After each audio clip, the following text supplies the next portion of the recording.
I'm going to tell you, start out by telling you the time when I was a boy. Maybe like my grandson, maybe like you. And I'll tell you some things that are pretty hard to believe, because my own son, sitting over there, didn't believe these things that I told him that happened to me when I was a boy. I was a boy like you, boy like this. Well, the times weren't all that good and fair. And you know what fair is, don't you? And they weren't equal. You know, I could get 4 pennies and somebody else would get 8 for doing the same thing or saying the same thing. And that's not equal, is it? And that's not fair, is it? No, I didn't think so either. Well, when I was a boy, let me tell you, if I were invited to this school, I couldn't come in. I couldn't come.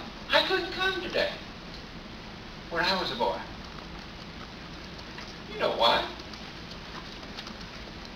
You know what? What?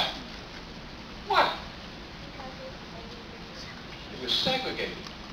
And why did they segregate against me?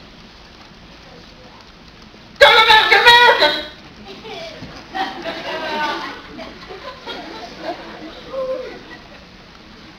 That doesn't make much sense.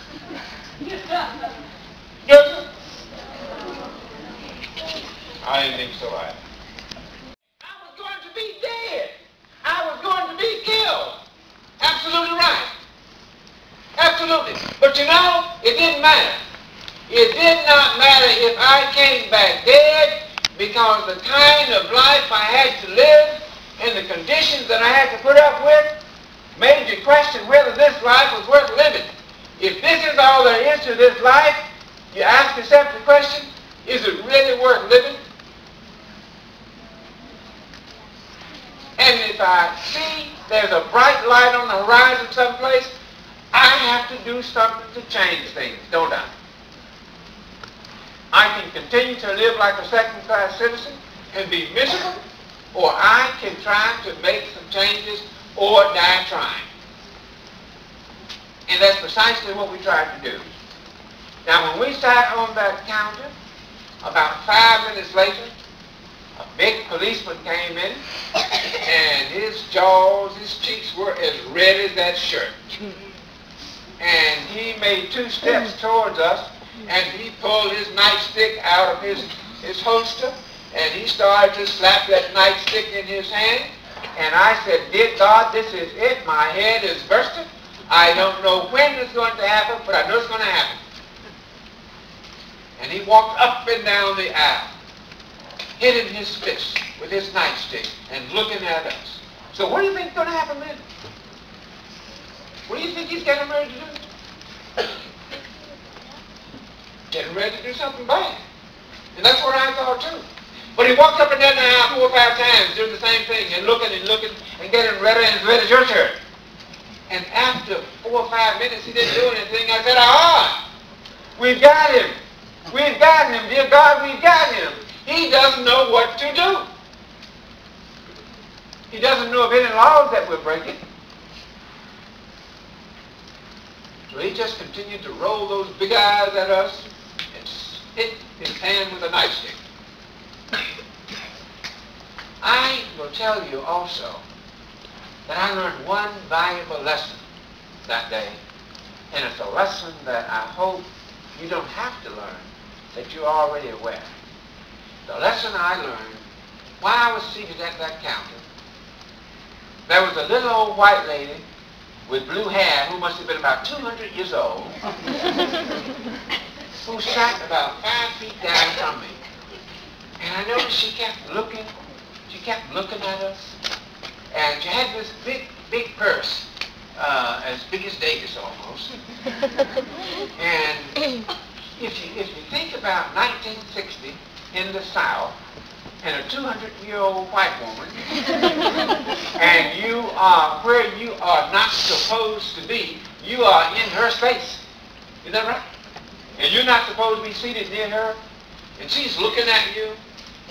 you got to believe that she doesn't have good thoughts about you, don't you? I mean, she can't be liking you sitting there. Wouldn't that be your thoughts? Well, she finished that donut and that coffee, and she strode towards us, and she put her hands, one hand on my shoulder and one hand on Joseph McNeil's shoulder. And I said, oh, dear God, this is it. I don't know if she's got a razor blade, she's got scissors in that bag. I can feel the blood coming down my neck now. I just don't know when. I know it's going to happen. But she said in a very calm voice, boys, I am so proud of you. I only regret that you didn't do this 10 years ago. Now the smart alecky part said to himself, well, lady, what do you expect? I was only 8 years old. But let me tell you the lesson.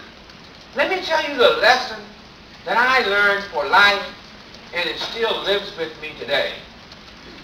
The lesson was, Franklin, don't you ever stereotype or make up your mind about somebody in this life before you get to know them. Don't make your mind up because of what they look like, what color they are, how they talk, how old they are, or what the situation is. Stay out of prejudice. Don't make any opinions about anybody until you get to know them. And today, that lesson still lives with me. Once in a while, I catch myself, oh, I remember this 200-year-old white lady. Franklin, you know, you got to give them an equal chance. You've got to learn the situation before you make any opinions. And that was a lesson really learned. Now, I'll tell you one other thing that happened. While seated at that counter, after being seated for about 30 seconds, I had the most wonderful feeling. I tell you, I felt clean. I felt so respected to me. I felt like I could walk on a cloud. I felt as though if I had died at that moment, life wouldn't have cheated me out of anything. I would have had a full life.